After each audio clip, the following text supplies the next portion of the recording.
శ్రీ మహాగణాధిపతి నమః. శ్రీ మహాసరస్వతి నమః. శ్రీ గురుభ్యో నమః. కార్తీక మాసం 14వ రోజు 14వ అధ్యాయం. ఆబోతును అచ్చుబోసి వదులుట.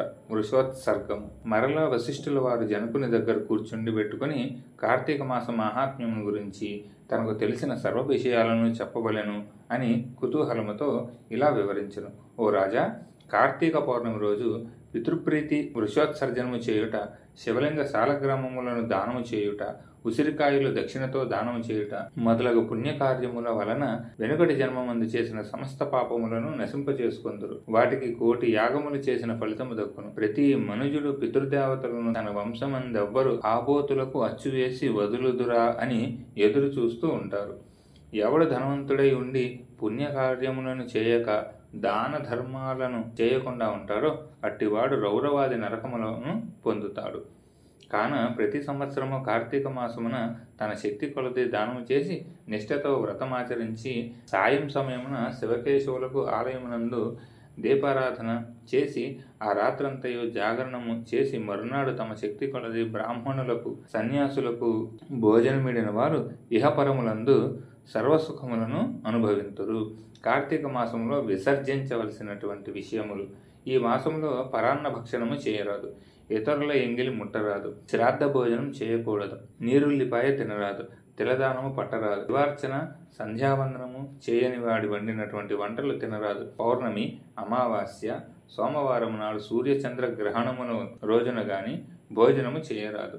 కార్తీక మాసము నెల రోజులు కూడా రాత్రులు భుజించరాదు, విధవ వండినవి తినరాదు. ఏకాదశి, ద్వాదశి వ్రతములు చేయు వారుల ఆ 2 రాత్రులు తప్పనిసరిగా జాగారము ఉండవలెను. ఒక పూట మాత్రమే భోజనము చేయవలెను. కార్తీక మాసములో తైలము రాసుకొని స్నానము చేయకూడదు. పురాణములను విమర్శించరాదు. కార్తీక మాసమున వేడి నీటితో స్నానం చేసిన కళ్ళుతో సమానమని బ్రహ్మదేవుడు చెప్పాను. కావున వేడి నీటితో స్నానం చేయకూడదు.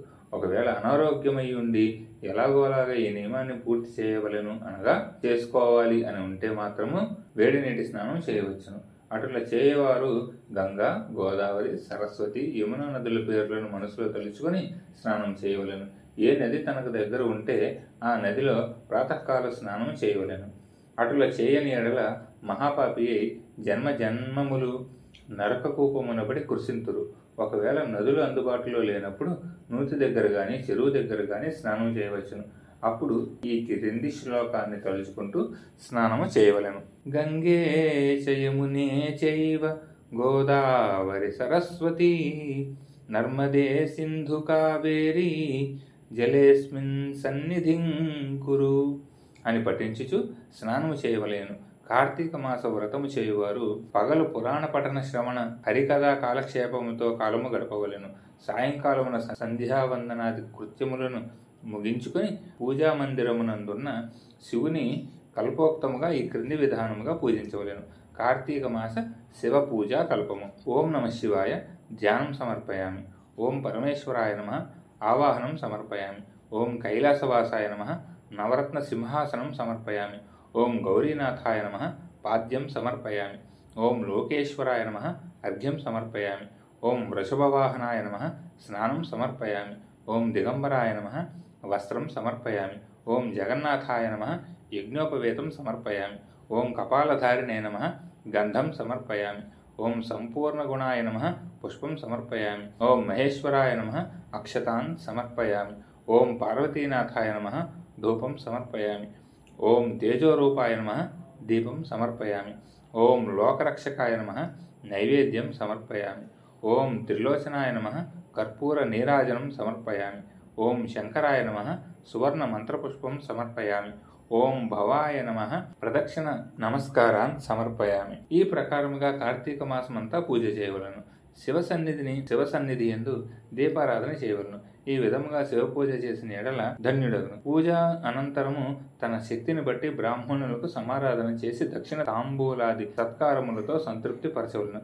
ఇటులా చేసిన 100 అశ్వమేధ యాగములు చేసిన ఫలితమును 1000 వాజపేయి యాగములు చేసిన ఫలితము కలుగును. ఈ కార్తీక మాసము నెల రోజులు బ్రాహ్మణ సమారాధన, శివకేశవుల సన్నిధిలో నిత్య దీపారాధన, తులసి కోట వద్ద కర్పూర హారతి దీపారాధన చేసిన ఎడల వారికి వారి వంశమునకు పితృదేవతలకు మోక్షము కలుగును. శక్తి కలిగి ఉండి కూడా ఈ వ్రతమును ఆచరించని వారు 100 జన్మలు నానా యోనుల యందును జన్మించి తరువాత నక్క, కుక్క, పంది, పిల్లి, ఎలుక మొదలగు జన్మములెత్తుదురు. ఈ వ్రతము శాస్త్రోక్తముగా ఆచరించిన ఎడల 15 జన్మల యొక్క పూర్వజ్ఞానము కలుగును. వ్రతము చేసినను, పురాణమును చదివినను, విన్నను అట్టి వారికి సకలైశ్వర్యములు కలిగి మోక్ష ప్రాప్తి కలుగును. చతుర్దశాధ్యాయ 14వ రోజు పారాయణము సమాప్తం. ఓం శాంతి.